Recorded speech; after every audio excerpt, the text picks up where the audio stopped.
Yeah, for true. And definitely I will bring some bottle for you, especially for you, next time we meet. I'll trade it. Put that to the rest of us. I mean, you're lucky. We're live. Yeah. Okay, awesome. Hello, everyone. Welcome to another Friday Community AMA. These are probably one of my favorite calls that we have the week, because we get to show you what the team has really been working on and some of the progress that we have. This is for true. And definitely I will bring some bottle for you, especially for you. Thank you. Max is just replaying then the little intro where Nikolai was saying that he's going to give all of us some Georgia wine, which we're very excited for. So we're going to run through some updates for this week, and there's a lot to cover. So just to give you guys a rundown, Robert isn't on the call today because he's currently deepening the liquidity pools. So we'll update you on that as it goes. Nick will be joining us later, hopefully, to give an update. So that's very exciting. We also have Alex Vick will be joining, and also we have Simon, who's our head of insurance and risk management, giving you guys an update on the insurance elements of things. So really excited because we've also got a demo of our virtual cards and also our digital cash accounts that will be coming later in this video. What we're going to do is actually start with Nikolai. He's going to give us a little bit of an update when it comes to Georgia and also some other things with Merkel side as well. So Nikolai, how's it all going? These last 2 weeks, team dealt with a lot of issues, was full of stress, but we continue our work, and we proudly want to announce that we are going to deliver a couple of features today on the demo environment to taste them by our community members. And first of this feature is Miracle Science integration. Miracle Science will provide us with transaction and wallets monitoring on chain. It will defend us from some fraud transactions that are when wallets are blacklisted or they are somehow can be qualified as with stolen money or drug trading or weapon trading, etc., etc. And we will block all these black wallets with our partners from Miracle Science. So this feature will be delivered on demo in next couple of hours, and on Monday, it will be enabled on our production environment. Amazing, thank you. And also the tech team have been doing an amazing job. They're currently poaching Wi-Fi off Nextdoor Cafe, I think, so they can have the call. So a huge dedication to the calls there, and we're really moving ahead nicely. They've done an amazing job, and we're all really happy to see they've settled in Georgia nicely as well. So now I'm going to turn to Tina. Me and her will have a little chat about marketing and just give you guys an update. First of all, thank you so much to everyone that has voted for the Mass Adoption of the Year project. Voting is still open, so you can go to Twitter or also Telegram to make sure that you vote. We're up against some really nice contenders, and also it's awesome to see that we're kind of getting acknowledgement within the blockchain crypto space. The award ceremony is on Sunday, so we will keep you updated how it goes, and some of us will be there in Dubai representing, so you have to keep an eye on the Telegram and socials to see how it goes. Tina, how's everything been?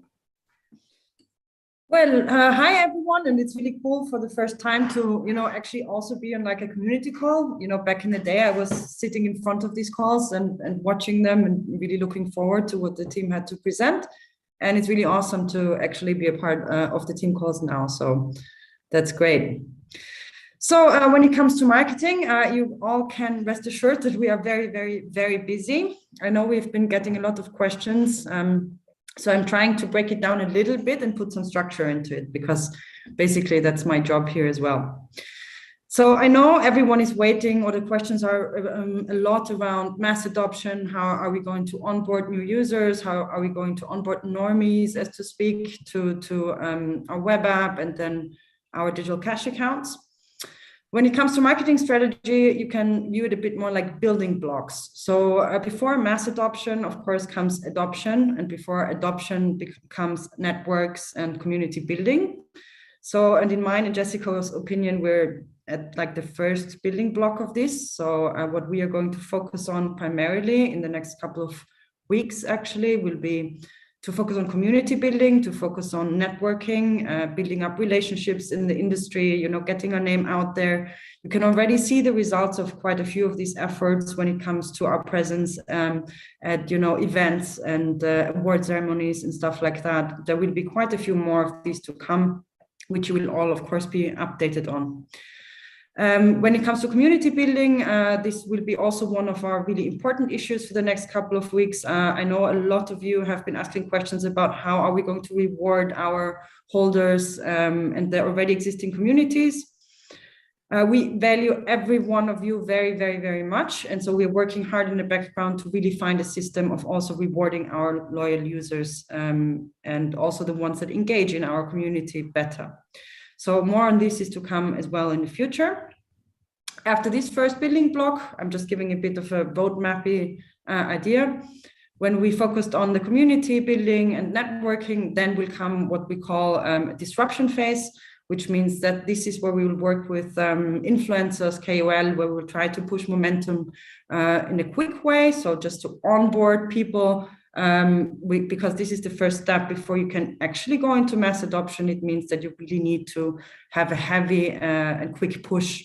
So, and this usually evolves around like a center stage event, which means that this is when we agree that basically all our products are live, and they not only they are live, but that they're in such a state that we really satisfactorily want to present them to the world, let's say. I know it seems a bit of an unusual marketing strategy to have this kind of radical transparency that we live at Fluid. So you all get to basically already be testers to our products. Not everything is perfect when we release them. This is a very conscious decision that we work on the products as we go along, and that we really want to integrate the community feedback, because a product for mass adoption can only be good if it's usable. And if you work in a company and if you create a product, you get a lot of blind spots. So if things are usable or not is something that the community decides, the users decide, not us. So all we can do is present a product, let the users look at it, let them actually really use it over a prolonged period of time, and then, you know, work on the feedback, integrate it, and then when we're happy with it, that's basically the next step when we go into the disruption phase.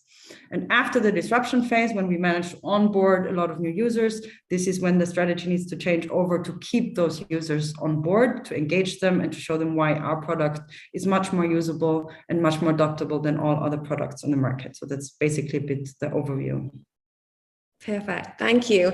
And just to second what Tina said when it comes to the demos that we're going to be showing you today, on Monday, we're going to give you guys some forms if you do want to give any feedback, which we really, really value and appreciate, because each one of you are our users, but also from that, it's something that we want your brothers, your co-founders of companies, your parents to be able to use and navigate easily as well. So feedback is welcome. We're going to be giving some forms with some really clear and concise ways that you can give your opinions and some comments, and then we'll be going through those as well. So that is from the marketing when it comes to moving forward. I'm now going to turn over to insurance and where we stand with this. So I'm going to hand it over to Simon, and he's going to give us a little bit of clarity on how things are moving. And Simon, it's the first time you've joined us on the call, so thank you for joining, first of all. Thank you very much for having me, Jessica. It's really lovely to be here. I'm somewhat invisible, but beavering away in the background to deal with two aspects. One is the insurances that the firm needs, but specifically aimed at protecting our depositors and investors. And then the sort of somewhat unsung side of it, which is general risk management, where we have to adopt a mindset that says we're not just going to rely on insurance. I just want to talk about both of those, but starting with the insurance discussions, we come at this from the insurer's standpoint as effectively a startup, not quite a startup because we now have a bit of a track record, but we're still very new and shiny in their eyes. So they ask an awful lot of questions. And right now we're in a two-way negotiation with them to try and finalize the best elements of cover for fraud, for theft, and for the credit risk that deals with where depositors' funds are held. We're negotiating to try and get the best terms. We like to use, where possible, our own wordings, because that way, we are assured that there are no trapdoors or things that we don't know about within the cover. It is, as I say, a two-way process, and they're learning about us, and some of the information that they need from us is quite detailed, and it gives them that rounded picture of who we are, what we're up to, because we are quite a unique organization. We are a unique organization, I think. And so, this is a dialogue, it's a trust-building process. From the risk management point of view, what I would say is this: we adopt an extremely prudent attitude to how our investor funds are looked after and taken care of, and the sorts of organizations and institutions that we ourselves use to be able to warehouse those funds. So, for example, one of the main conduits through the bank account is Currency Cloud. Now, Currency Cloud themselves have recently been taken over by Visa. And that is an extremely good thing, because Visa have massive, massive firepower financially. They're AA rated by Standard & Poor's. They made 2 billion, I think it was. No, I beg your pardon. Their revenues were 246 billion, and their net income was $12.3 billion. So that's a very, very useful partner to have working with us. And then also behind that, we do use conventional banks, but they're very well-known household names. They're A or AA rated. And so we adopt the combined process of saying, on the one hand, we take what insurances are available that support and help. And on the other hand, we adopt a risk management policy that says we will only be involved with top-rated organizations. It's an ongoing process. I don't yet have, a wonderful piece of paper that I can unscroll and say, here we are, we've got everything here. But it's ongoing, and I expect by the time we next speak, we'll be able to have some substantive progress for you in terms of finalizing that. Fantastic, Simon. And does that include where we stand with the insurance deposits as well? Yeah, that's primarily where I'm addressing this, because we need to protect our clients from effectively insolvency or default of any organization that we're using to bank the funds, and also the theft and the fraud risk as well. And I've got meetings in London on Monday with a lot of the insurers who are proposing themselves for this. Fantastic. Well, thank you so much for the update there, because it's something our community have definitely been keen to follow our updates and progress, and we'll keep all of our community members updated as and when each milestone is reached. Now, before we hand over to the back-end tech team to give a demo through, Alex Fick, our chairman, has actually joined as well. I think one really interesting question, the million-dollar question that we're going to ask him, is when it comes to digital cash accounts, why is this such an exciting prospect for you? And this is quite an exciting day. We've seen the demo. Our community members are just about to see it. How does it all feel? Alex, you're muted. Oh, sorry. Thanks. I'm super excited because I think this is the first time that I know of that it'll be as easy to send money as it is to send a text message, a WhatsApp, a Telegram. It's as easy as that. It's super safe, instant, free, and permissionless. So people can send money any way they want, anywhere in the world, as long as they're they're a Fluid customer. So, and it's as easy to sign up for an account at Fluid as it is to get a WhatsApp account or a Telegram account. So that's why I'm so excited. It's really a change, be able to do this globally, and then also through that access to all the any crypto market. You no longer need to go through any exchange. You can just go straight into the crypto markets to do whatever you like, whether it's buy cryptocurrencies or yield farm or whatever you want. You can do it now in a completely streamlined, fast, easy way. Amazing. And I know the tech team have been working incredibly hard on really perfecting this as well. And we've saw a demo earlier today, so I'm not going to keep them waiting any longer. I think Pavel's going to be the one doing the demo for the community now. So if we hand it over to him, he'll be sharing his screen and we'll be getting a walkthrough now. Yes, hello everyone. I will share my screen in a second. Okay. So I would like to show you the digital cash account feature. In scope of this feature, we allow users to use our application without passing KYC. So I already sign up to our portal, and yeah, now I'm currently able to use my account. I will log in, and here I see my digital cash account and my crypto account in two different sections. So actually, this is Fluid.USD, our internal digital cash. We can use it right now. We can go to the account details, see the transactions with this account. We can also top up this account via real USD. We just need to use a reference code that assigned to this user, to this profile. Yeah. Also, we could send money to our friends. For example, we just need to use the name and the reference code of this user.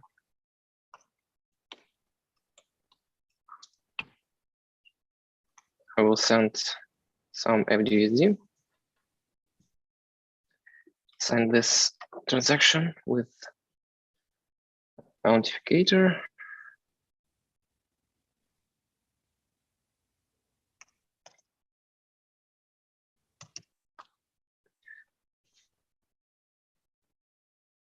And yeah, we've sent money. Let's check the receiver.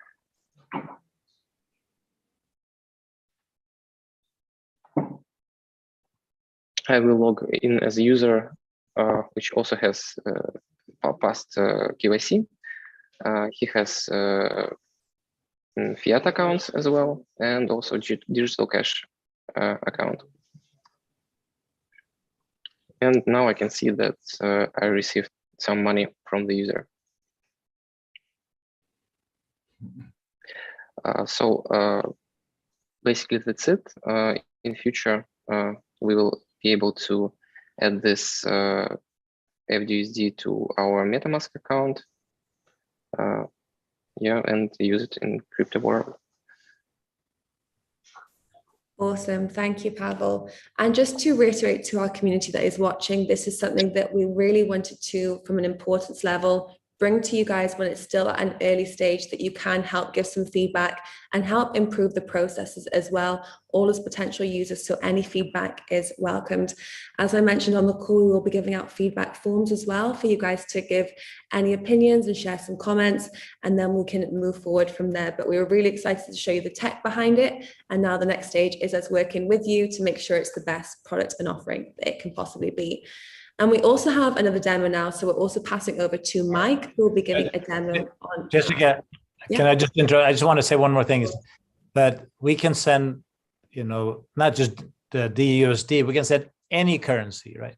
So any currency that's tradable in the world that we can send, and you can do FX exchange, instantly inside your account. So this is if you want to go into your bank account, you need to go into the bank accounts that we have approved. So it's 32 in Europe and UK and Switzerland.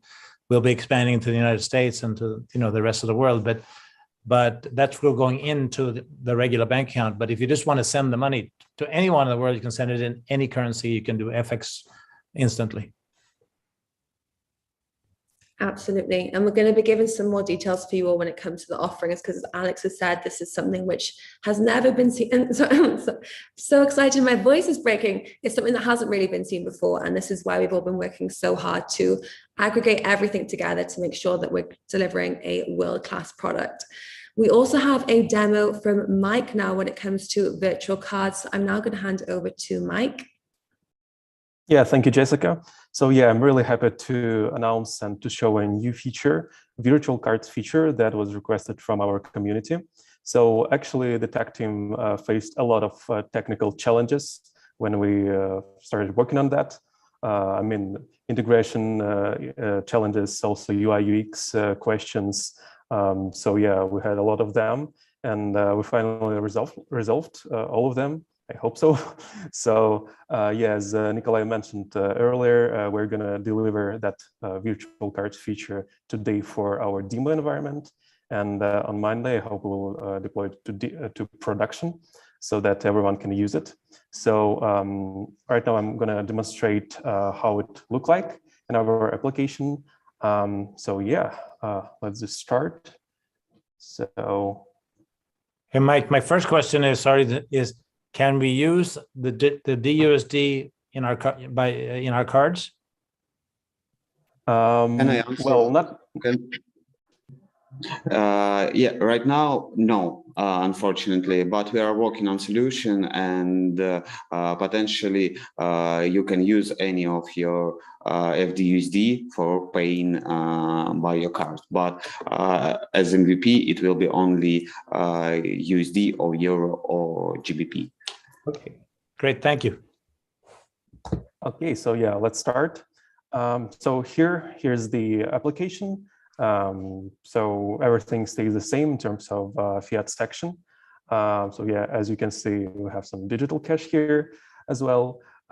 Yeah, speaking of virtual cards, every account of the user, like CHF, Euro, GBP, USD, could have its own virtual card. So in order to open virtual card or to open the existing virtual card details, you just go to the account details. So you click one of the badges, and here you can see the button Add a link card. So when you click on Add a link card, here you see the preview of your card, your balance, the currency of that card, and you just insert your first name and last name. That's all you need to create a virtual card. So let's just create one. Let's name it Fluid Hodler.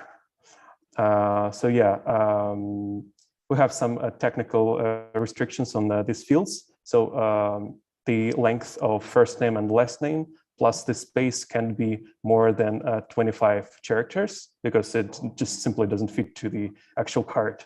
So yeah, you just insert your name and the last name. By the way, if you we try to prefill these fields with the details that you passed when you created your account in the application. So if it fits, then it will be automatically prefilled. So let's just create a card. I just want to mention that when you first time create a card, it could take like from 5 minutes to 30 minutes to issue that card. But after that, the issuing will be instant. So right now we can see that the card is already issued and you actually can use it. So let's just open the card details.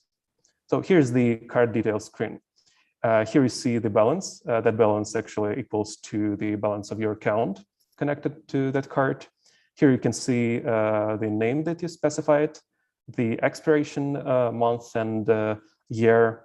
And here you can see other card details like security code, card number. Also, you have 3 features that helps you to work with your card. We have a freeze card feature, online payments, and international payment. So these toggle buttons allow you to switch on or switch off the given feature of the card. For example, if we freeze the card, then we temporarily pause the card, so you can't use it. It is still valid, so we don't delete it or do something else with it. We also block other switchers like online payments and international payment, since you still can't use it.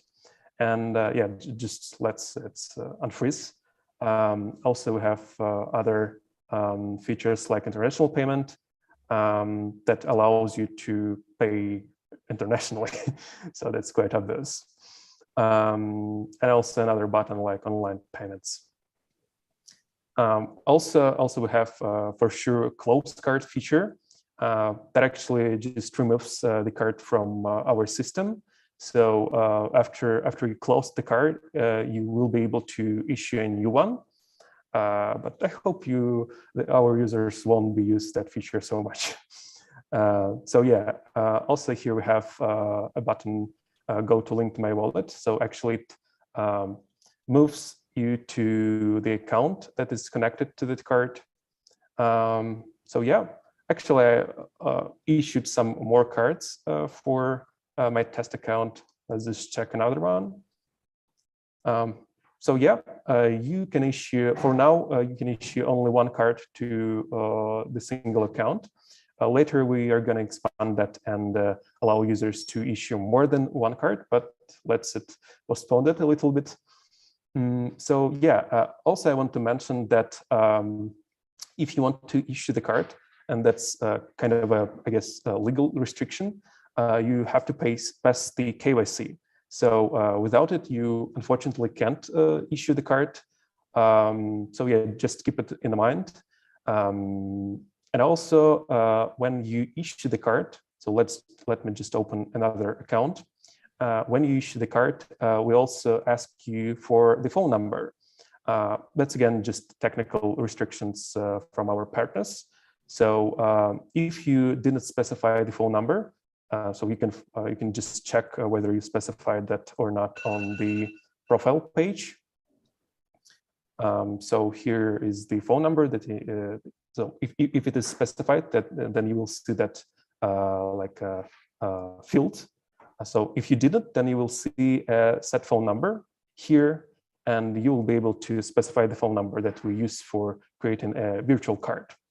But yeah, also we thought about how to make it like easier to the user to create the virtual card, and we also allow our users to to specify the phone number on the card creation screen. So all what you need is just input your phone number, click on get verification code. After that, we will display a field that allows you to type the code, like verification code that we sent via SMS to the specified phone. So I won't do that because I already used all my phone numbers.